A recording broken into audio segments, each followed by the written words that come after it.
Au Bénin, à un an de la fin du mandat du président Patrice Talon, se déroulent les élections communales et municipales le 17 mai 2020.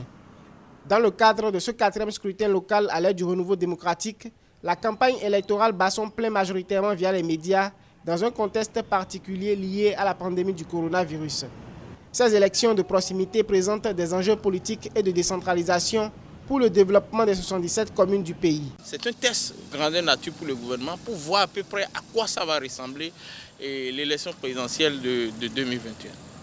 Je pense qu'il travaille à ce que ça ne lui échappe pas et qu'il n'y ait pas beaucoup de candidats de l'opposition qui puissent sortir de ce lot pour l'affronter. Les lois électorales en vigueur comportent des dispositions controversées.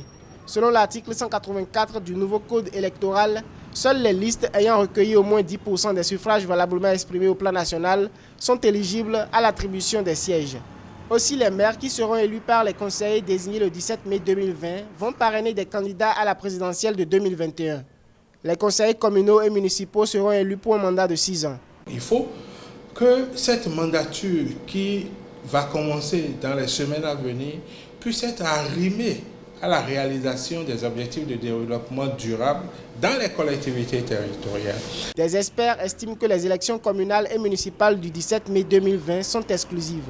Sur les 5 partis en liste dans le cadre de ce scrutin de proximité, 2 sont épaulés par le président Patrice Talon et 2 autres sont alliés. La posture du parti FCBE reste confuse.